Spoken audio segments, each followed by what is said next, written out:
Hello, everybody, and welcome to the latest episode of Super Paranormal Chronicles. Today, I'm delighted to have a professional name, Heather Leigh. Heather Leigh is the founder of Exploration Paranormal. She's an author, and we'll get into the rest of it, what she does in a little bit. Heather, welcome. Oh, thank you. So glad to be here today. Yeah, and we've just discussing the weather, so we've just been comparing notes. Who's got the hottest weather right now? So you've just moved from Florida, one hot place, to Texas, Yep. another hot place. Like, are you crazy? Well, and I mean, a little side note, even though I lived in Florida for most of my adult life, we were in Nevada for several years on top of it. So, Oh, okay. so So it's all the hot places that you're doing around the US. right. I'd rather stay in a hot place than in a cold place. I grew up in Northern Illinois, and that's too cold for me. Did you get snow there as well? In Northern Illinois, yeah, we would get a lot of snow. Oh, so at least you've had the benefits of both worlds then. Yeah, Yeah. exactly. Up here in Canada, we get nice hot summers and then really cold winters, so we get the best of both worlds. Mm-hmm. Yep. Okay, so the reason you're here today, this is a paranormal podcast, and we're going to be talking about some stuff that's pretty much paranormal. So if you could start off by telling us a bit about yourself and how you got into the paranormal, and then we'll take it from there. Okay. Well, I have actually, it's probably over 35 years that I've been researching the paranormal. And more recently, I've taken a deep dive into it and do it. I don't want to really say full time, but it takes up a lot of my time. But what got me started is I was a teenager and we had moved to a house that I think we'd been there since I was 7. But my grandfather had never been to that house because he had died before we had moved. All of a sudden, as a teenager, I started seeing him in the house, in my dreams, in my bedroom, at the foot of my bed, walking the hallway. And it kind of made me curious as to why is he showing up? Because back in the 80s, it was believed that anytime someone died, that's where they haunted. It was like they were, location bound. So I just was like, okay, this doesn't make sense to me because he's never been there. And from there, it just kind of snowballed. Over the years, I've read a lot of books. I want to say I used to watch a lot of the TV shows, but now that I know the shows are, a little, not all that they appear to be, but they're still entertaining. But I just a lot of reading. And I would say within the last 10-ish years, I took a full deep dive into it, went back to school, got my PhD in Paranormal Science, started my team, worked with several other teams, and here we are. So it's interesting that you say that you saw your grandfather. So would you say that you've got any mediumistic skills or anything like that? I do believe I have those skills, but for me, it's not something that I wanted to develop further to where I could, use them more often. So I do know that I see and hear things that most people don't. But I'm more of a scientific type of person. So I don't want what I feel to affect the data. So that's kind of why, I know the abilities are there. I choose not to develop or use them. Okay. And they always say that, if ghosts and spirits do exist, let's be a little bit skeptical right now. That if you see one, they do come back for a reason. Mm-hmm. So did you actually find out, or could you actually discover any reason why your grandfather came back to visit you? The only thing I could think of, because it does tie into a more recent story that I have with my grandfather, is that he was more or less watching over me because I was real close to him growing up. I was like his little shadow. We had lived with my grandparents when I was before he had passed. So it was like he was a big presence in my life and I was a big part of his life. So I really do think that, how teenagers are going through all the drama, high school, dating and all of that stuff. I think he was kind of watching over me. But then fast forward until 2018, I had been diagnosed with kidney disease and hadn't seen him for quite some time. And we were living in Nevada. So, of course, a place that he had never been with and never been in that home. And he started coming to me again. And I had a dream one night that he told me it wasn't my time because I was diagnosed at stage 5. And I woke up and he was sitting on the side of my bed, rubbing my arm, and then he faded away. So I do believe that the connection I have there is he's watching over me more than anything else. And the fact that it's your grandfather and you know who he is, that's kind of got to be pretty reassuring to know that, you know, the presence that you're seeing Mhm. is not there to be malevolent, is there for a caring reason. Right. Exactly. Yep. Cool. So moving on, after you seeing your grandfather for the first time, what kind of route did you take to think to yourself, right, I want to do this as, like, yeah, seriously, and look into the paranormal? Right. Well, it was a lot of my family didn't take our vacations to Disney World or anything like that. We would actually explore all the old Civil War sites, a lot, north and south. We would travel the whole East Coast exploring those for our vacations. So anytime I would go somewhere that had a ghost tour, had a paranormal opportunity to learn, because this was before the internet. So there really was no searching, how do I start my own team? How do I do this? It's more or less when you go to a location, you have to ask questions. Throughout the years, I met Mark Nesbitt up in Ghost of Gettysburg. Amazing guy, very patient, because here he was answering this, mid-20s person's 101 questions about ghosts and all the books that he's written. And throughout those years, I also had many paranormal experiences that I just kept documenting. And it led me to one day I was watching TV and I was like, wouldn't I, was a writer. So I basically was a freelance writer and worked from home. And I said, wouldn't it be cool if I could turn my writing into something I could do with the paranormal and do that full time?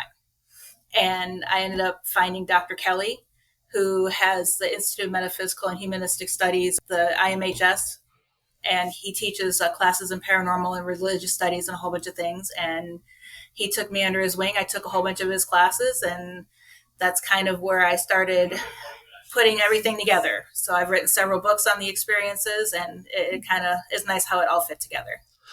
So I like how you say that, because when I first got into the paranormal, again, before the internet came about, there was one TV show in the UK that was pretty much like a scream fest. Mm-hmm.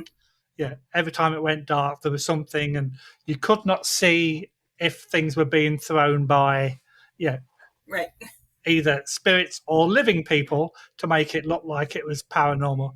But they had, yeah, people screaming all the time, mm-hmm. And after a little while, it did get a little bit annoying.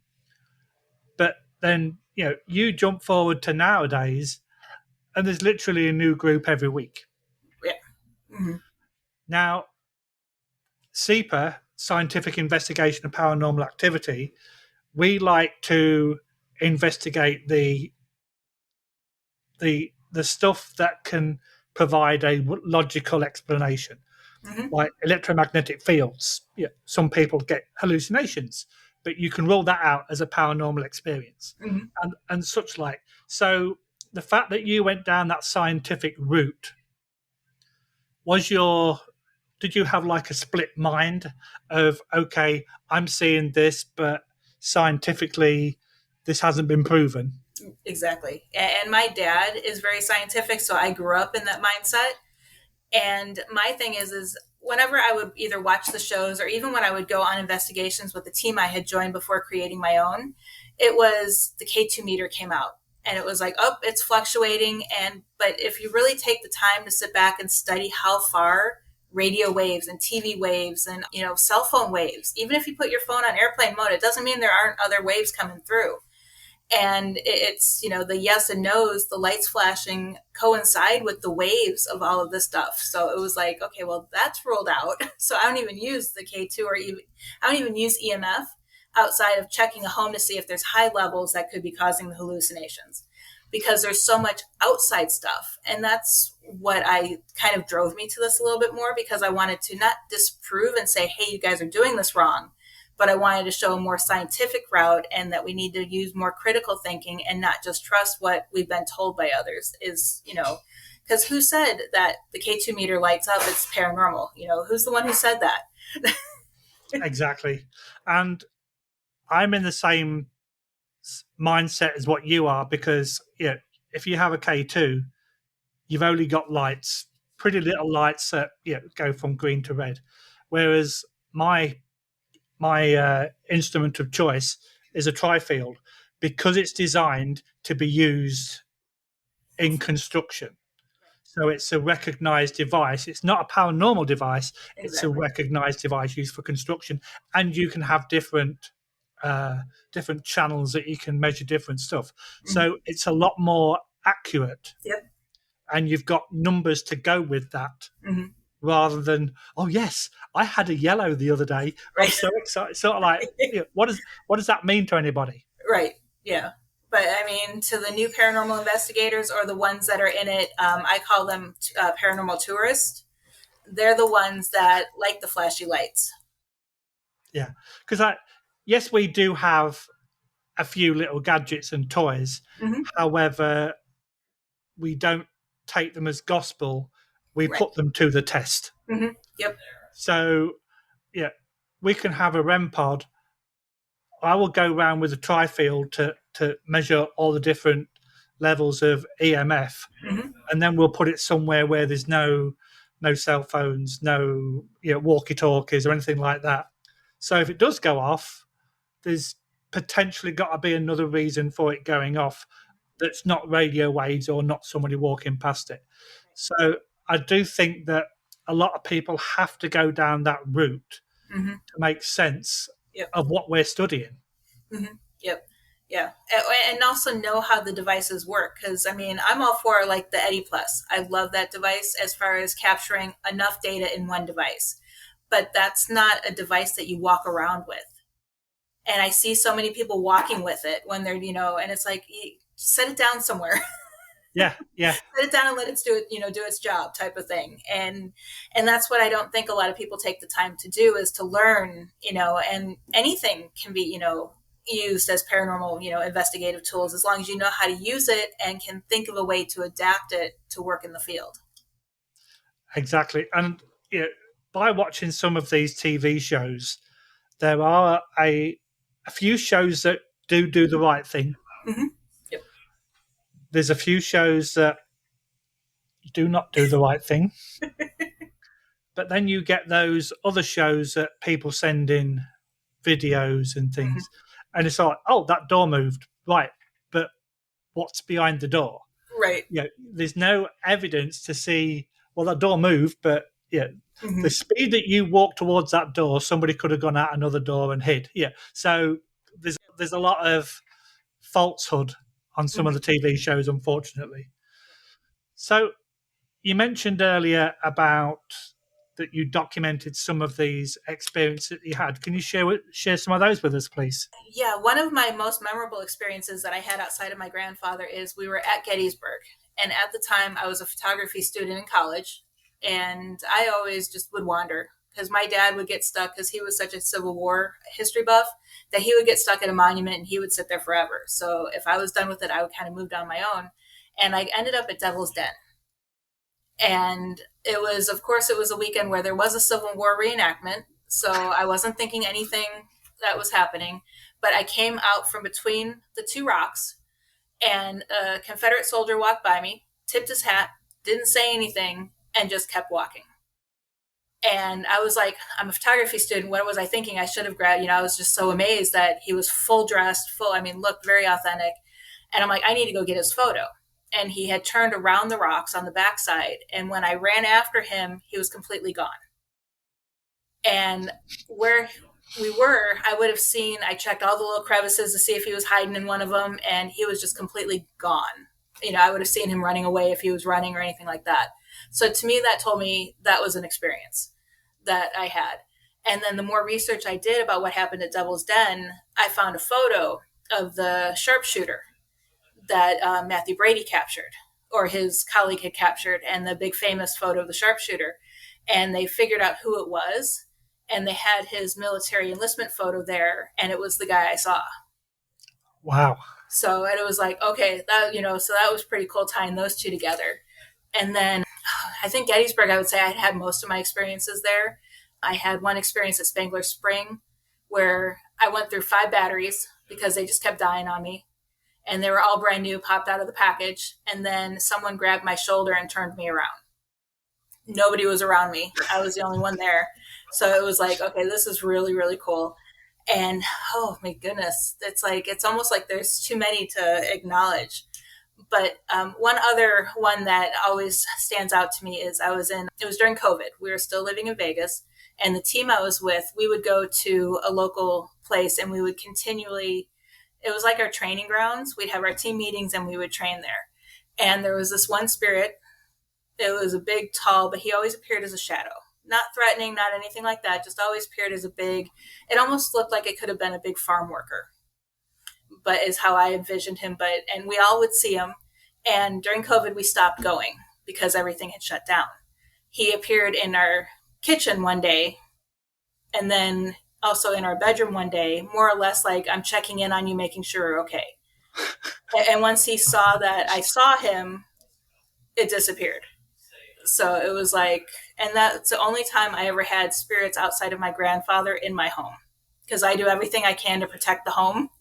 Yeah, for sure. So, and that's the only other time, and that was real interesting.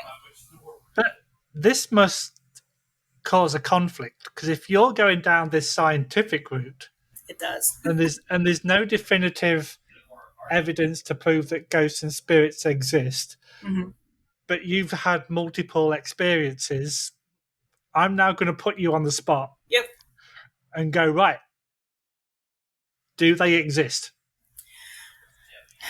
That's the tough one, because that is what my whole mission is, because I know from personal experiences, in my heart, I want to say yes. But scientifically, I don't think science has caught up with it yet for us 100%. to say yes. Similar to medicine and diseases, science just hasn't caught up to it. And that's and it's sad to say that I got a little bit of a late start in life doing all of this, but my goal is to make this paranormal a true science field, because every scientific field started as a pseudoscience. And to me, that word still sounds like nails on a chalkboard. I can't stand the term pseudoscience, because to me, it's not a pseudoscience. It's a real science to me. Yeah. And it's never going to happen if people don't take it seriously. No.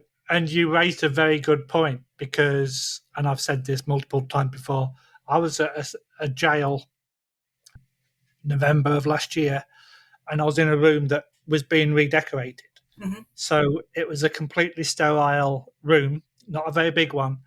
There was decorators' boards and blankets on the floors, and you could smell the paint. So it was fresh. And I'm in there. It's reasonably dark, so I've got my video camera because it's the first time I've been there. I'm helping a friend out, and then I got a stroke down the side of the face. There wasn't any evidence of spiders, cobwebs, because it was a sterile environment, because it was being redecorated. So if they've been whitewashing the walls, there hasn't been time for a spider or whatever to create a big enough web to hit me on the face. And when I'm talking to the guy who's showing me around, he went, "Oh yeah, people get touched in here all the time." That was my first physical engagement with something of the unknown. I've had kind of experiences, but for something to actually touch me. Can I explain that? No. Did it happen? Yes. However, trying to prove the hows, the whys, the wheres, and the whats, exactly, etc. You can't, because it was only me that experienced it. Yeah, and that's the tough part about this field. Exactly. And 9 times out of 10, all these experiences are individual experiences. It's not very often where you get like a group experience. Right. And that's the good thing about this science. Let's get rid of the pseudo bit, this science, because if there was nothing there, why are these people all experiencing their own paranormal incidents? There's got to be something. Yep. We just don't know what. Right. Yep. Yeah. And I just want to figure out what is. I mean, and I'm always testing different things. So like one device, going back to the equipment, is the obelisk. I always view that as like, okay, this is a trick. It's, somewhere in there, there's, X, Y, and Z and GPS that we don't know about. And, that's something. one of the members of the team I was on had one. And I'm like, okay, well, let me play around with it. And I'm so like looking at this like, oh, this is a piece of crap. It's not doing anything. It's not talking. See, it's not doing anything. And I didn't realize that I had walked away from the group I was with and had turned a corner. And just as soon as I turned that corner, all of a sudden, all these words started popping up. It was death, devil, demon, sacrifice popped up on there. And I was like, well, that's weird. So I'm like, okay, well, I'm just going to ask. I'm like, who are you going to sacrifice? And it said, you. And then a finger ran down from the bottom of my neck all the way down my back. And I turned around. I'm like, did you guys see? And I realized nobody's here with me. I'm like, I got to go find my group. Yeah, okay, I'm out of here. And it's funny you mentioned about the Ovilus, because there's another app that we have but we have it on our cell phones. Okay. Cell phone apps, you take with a pinch of salt. Right. However, we went to a private house a year last May, and there was 3 of us in 2 cars. So I was in a car by. No, I actually got picked up. So 3 of us in 1 car, and we're driving towards this guy's house, and there was a cemetery, there was a graveyard. Didn't really mention it, but yeah, we did say, "Oh, I wonder if anybody related to the house is in the graveyard." Mm-hmm. Pulls into the driveway. The guy comes out of the house, meets us, and we're talking to him, and he goes, "Oh yeah, this part of the house was built in 1875. This part was built in 1950." And he'd been experiencing noises coming from his basement, but it only kind of occurred. He's a bit of an author, and he was writing a new book on demonology. Mm-hmm. So, yeah, a rational human being would go, well, your mind's working overtime, you're hearing things, all this.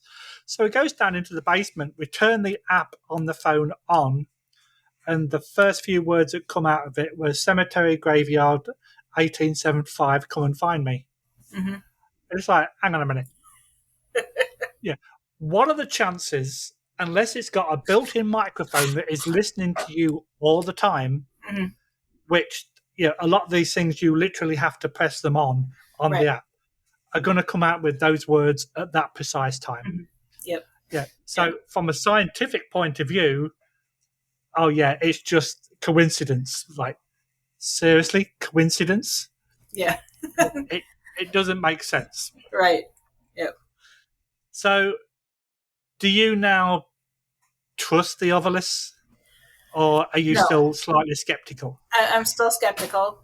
I want to play around with it a little bit more, but shortly after that is when COVID hit and we stopped investigating together.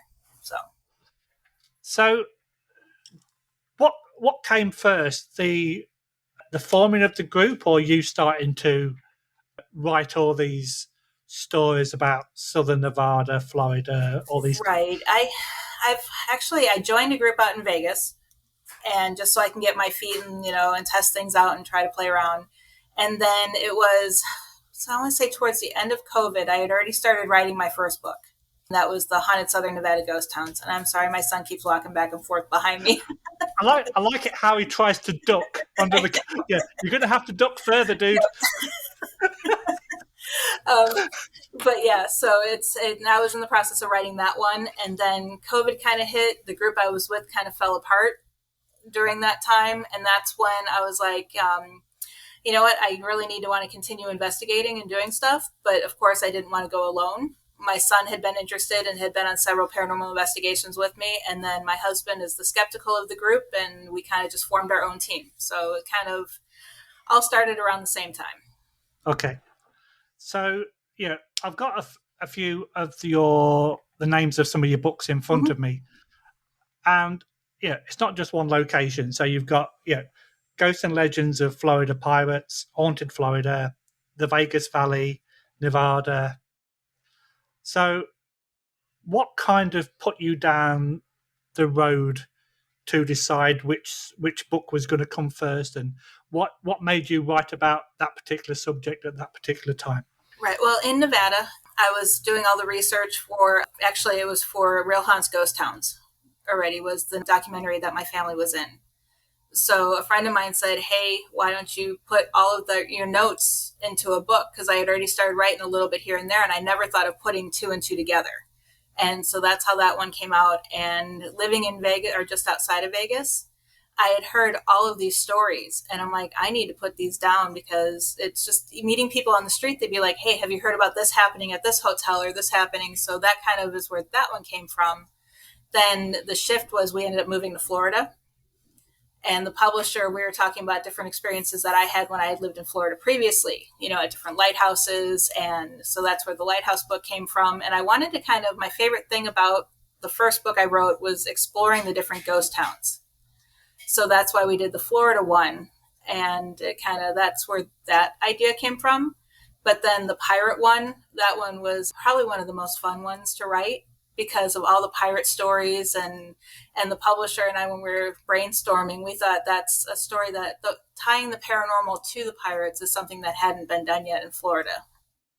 And it's good that you mentioned the pirate one, because you watch some of these TV shows. Mm-hmm. The amount of pirates that was in and around Florida and Mm-hmm. the East Coast and the Southern Coast, like there was thousands of them. Yep. So why shouldn't there be residual energy of some of these people? Because people can say again that ghosts and spirits don't exist, but how are people seeing these apparitions? There's got to be something Yeah. for this to happen, and not everybody's crazy. Yeah, exactly. Not everybody's having you're not having like a midlife crisis. If you see something, you saw it. Mm-hmm. Yep. So, okay, what kind of order did these books? Because I've just got the list, so I don't really know what order they come in. So, which was your very first book? And like I say, just talk to us about that. Yeah, it was Haunted Southern Nevada Ghost Towns, that explored areas like Goldfield, Gold. I even included, it's not really a ghost town per se, but I categorize it as one because it's not as populated as it used to be, and that would be Boulder City, where the Hoover Dam is. So there's a huge chapter on that one.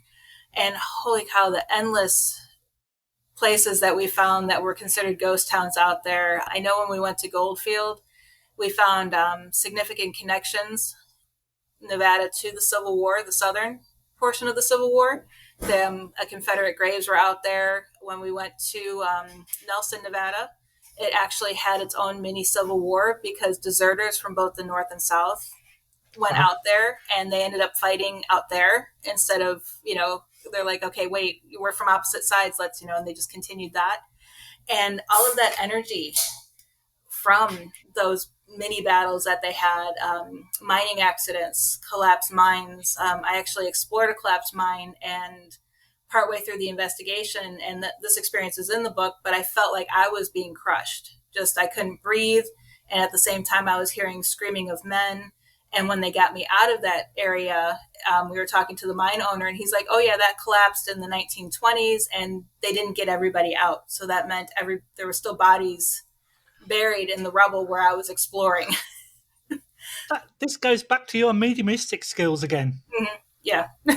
So don't tell me you're not, because you are. You just won't admit it. I don't push it, because I want scientific proof. Why is this happening to me? And I don't think you're quite ready to go into a laboratory to be tested on just yet. No. Nope. I want to do the testing. No. So I'm getting the theme that wherever you live, you decide to write about the paranormal.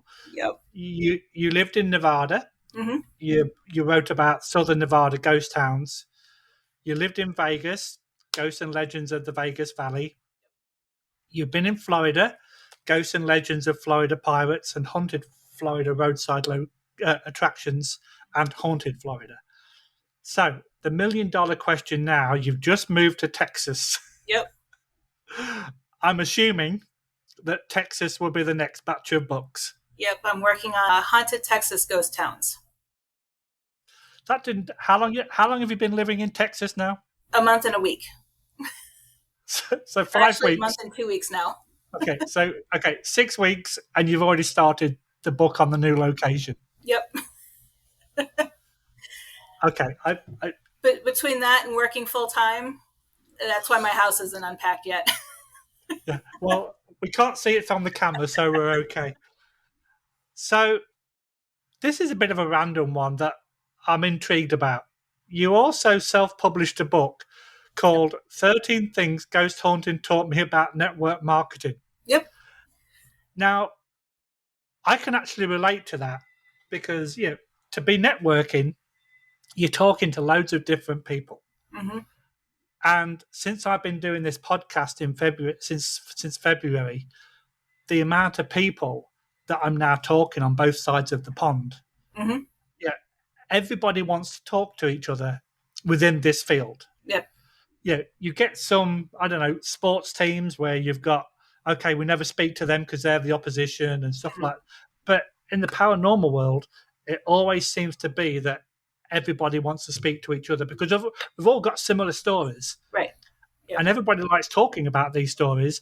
And if you're talking to somebody with similar stories but in different location, Mm-hmm. you're all ears. You want to learn more. And for someone like yourself that's got a scientific approach to it, it makes you understand more. Mm-hmm. Would I be right in saying that? Oh yeah, exactly. Yep. Yeah. So, at what point did a TV network reach out to you? It was on our Facebook page when we were starting to dabble with the idea of launching our team. We hadn't officially announced it, but I did create a Facebook page. And actually, they had also reached out to the other team that I had been a part of, but I was their social media marketing person. So the email came to me. And the director of that team was out of town, so he told me to handle it. And so I responded to them, and motion picture video, they're amazing. It's a husband-wife organization for documentaries, and we had a blast. They started talking, and they wanted to feature the team that I was on originally. But then when they learned that we have a couple and their son, and they all go ghost hunting together, they loved that idea. So that's when they ran with it. And so we had a lot of fun with that. We've been in 3 of their films now, and we're in the process of talking about doing a 4th one coming up soon. Prior to that, what I loved is a producer from Discovery Channel had reached out. We filmed a pilot up in Goldfield, but that one, of course, didn't make it to the TV screen. But that was with an old investigator of mine that I used to partner with, and it was the 2 of us up there investigating, and that was a lot of fun. And then more recently, it's just one thing I always tell people is don't get in this field to get on TV, which is what a lot of people do. And we're proof of that. We never reached out to producers. We never anything. The documentary crew reached out to us. Discovery Channel reached out to us. I had Ghost Adventures reach out to me. And then I had coming out soon, I don't have a date yet, but I filmed with Brandon Alvis and Mustafa on Haunted Discoveries. And they were the ones who reached out to me. So, as long as you're out there networking, Yeah, they're going to come to you if you're authentic with your what you do in the field. yeah. And it's interesting that you mentioned Haunted Discoveries. I interviewed a good friend of theirs, Austin Lawrence, a few weeks ago. And one thing that I do like about Brandon and Mustafa is that the way they approach things.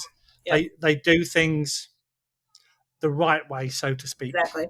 Yep. And to watch them do their investigations, I like to think that we can do our investigations the same way, because if something is not of a paranormal nature, like I mentioned earlier, we can rule that out as a paranormal incident. And that's the mentality that people have to have. Mm-hmm. As like you said earlier, we're not going to be taken seriously if you sort of like either fake evidence or okay, I know this REM pod's going to go off if I press my walkie-talkie in. Right. Yeah. So, and those guys actually demonstrated that in an episode, which is really good. And what makes them amazing too is they're down to earth, they're humble, and they don't act like they're better than anyone else. And I've run into quite a few people that do that. Yeah, unfortunately you get that in every line of work, to be Oh fair. yeah. Yeah, and it doesn't matter what you do, you always you always get that. So one thing that I would also like to talk about, and I hope I say this right because it's a weird word, Project Umpra. Umbra. Yep. Yeah. So if you'd like to tell everybody what Project Umpra is, please. Yeah, a friend of mine, Philomena, she reached out to me a couple years ago because she was working on, at the time it was called the Hatman Project, but we changed it because we do more than just Hatman research. And what it is where she had experiences with the Hatman in the past, and she's trying to find answers. And she wanted someone. She had done amazing research, and I'm still digging through data, but she interviewed hundreds of people, has collected data from everybody's experiences that has encountered the Hatman, including everything from blood type to medical records to exact locations, latitude and longitude locations that we're trying to correlate what's happening, because her ultimate goal is to find the Hatman and try to define who he is, because it's so many different definitions. And one of the biggest things that we've found so far is that Hatman encounters coincide with missing 411 cases.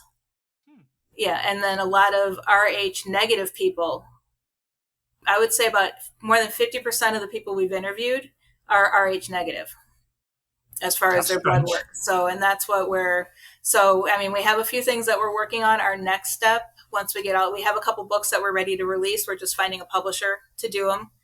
And if we don't find a publisher, we're just going to self-publish, but we'd rather go the publisher route for this because it's a huge project.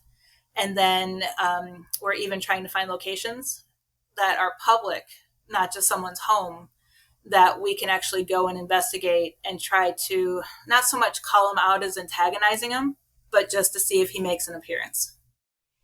Yeah, and it's interesting if you are the kind of person that wants to do this the right way.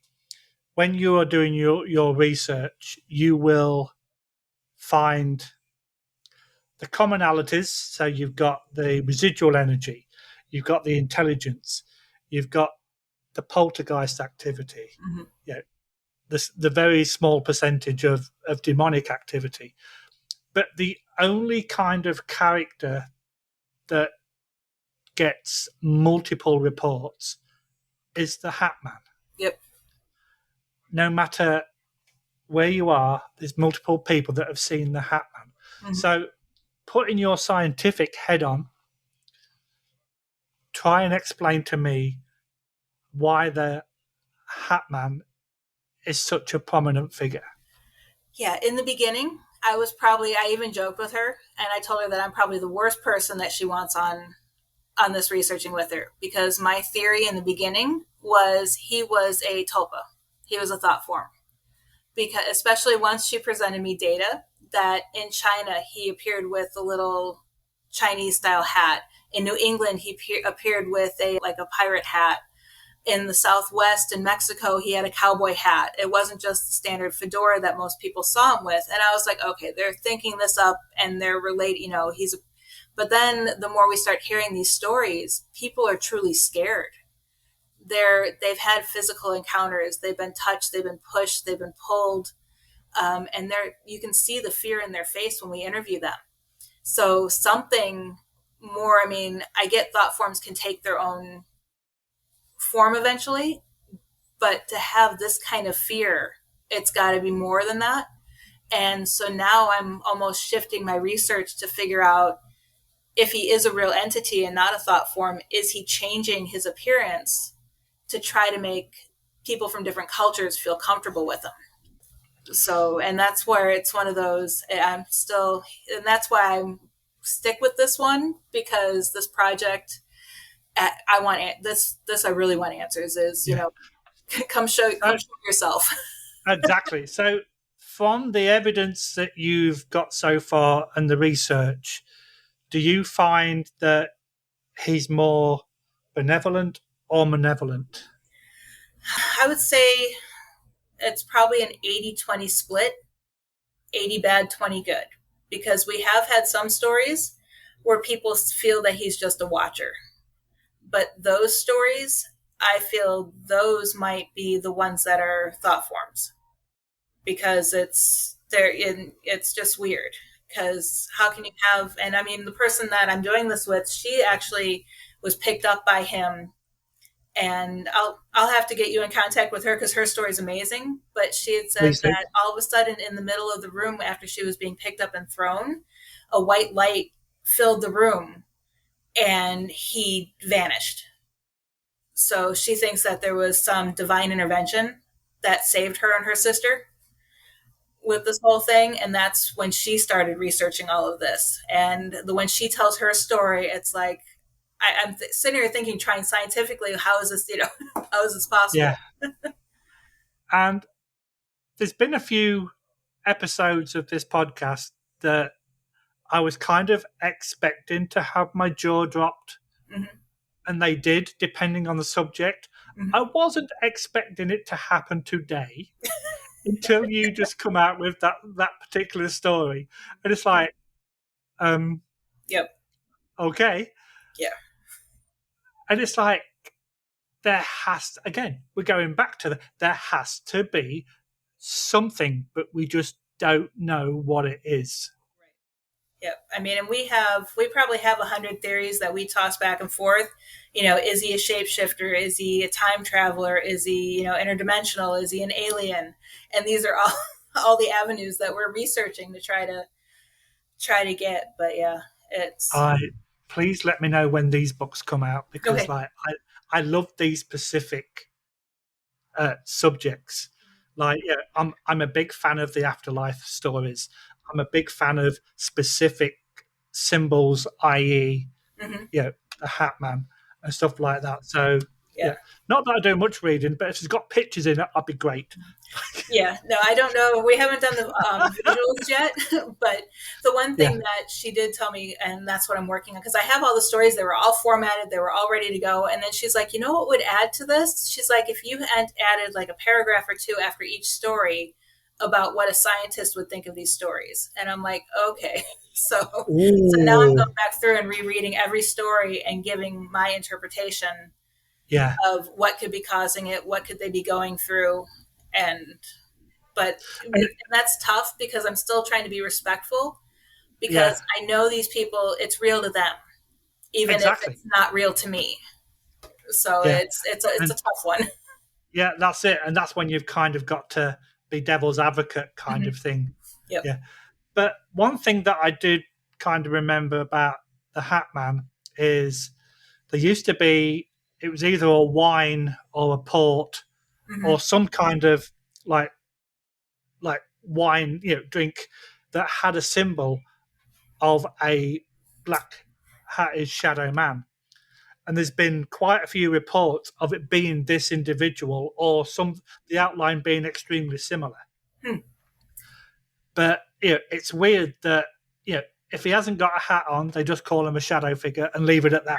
Yep. But like you said, he's wearing different kinds of headwear in different locations. Yeah. Is it? Yeah.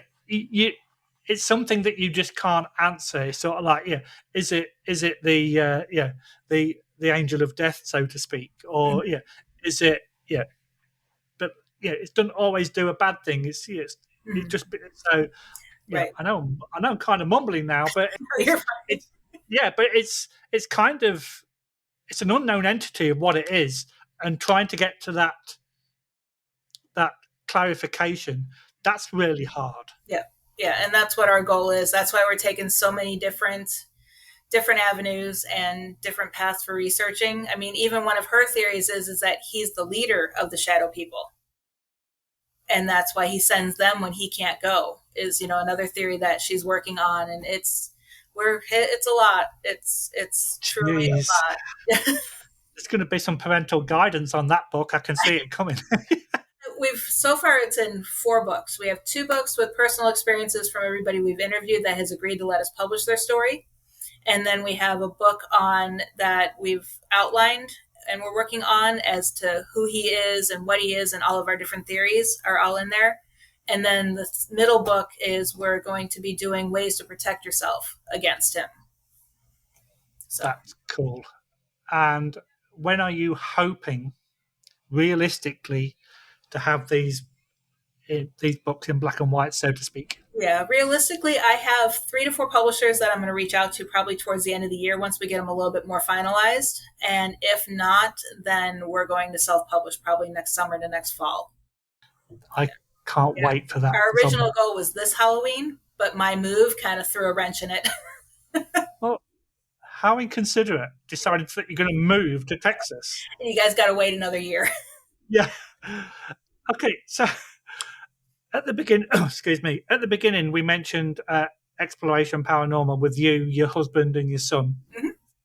Your husband being the skeptical one. What's your son's kind of approach towards the paranormal, apart from what mum and dad do, kind of thing? He believes to a point because he doesn't really talk about any personal experiences that he's had per se, but he's always coming up with different theories. And he's the one who'll come to me, have you heard of this entity? Because he found, something on YouTube or something like that. And then we both start talking about it and figuring out, what's going on. So he's more of the curious one. So have either of those two experienced things that they cannot explain? I know my husband has. We were actually at a museum that we used to volunteer at, and we actually did ghost tours there to help out raise money for the museum. And he had one experience. It was a hot day out, so he went inside, and it was a above ground replicated mine. So once you walked through the front door, it looked like you were underground in a mine. So he was in there cooling off, and knowing that there was a spirit in the room, he had said, thank you for letting me come in here and cool off, as he was getting ready to leave. And he says he swore he heard someone say, "You're welcome," was one experience as he was leaving. Another one, and I know he's in the living room and can hear this, and he's going to be like, no, it's not. But we were laying in bed one day, and I told him that we had a spirit in our apartment, and that he would, always, when you walk around a bed and you like kind of bump into the bed frame and it shakes the bed because you misguide. Well, it felt like that. We were watching TV, and it felt like someone kicked the side of our bed. And I was like, oh, that's George. He got completely white, and he's like, no, that's not what happened. And he's probably out there laughing right now. But, he still doesn't think it was paranormal that happened. But because I had experienced that so many times, I know that that's what was going on.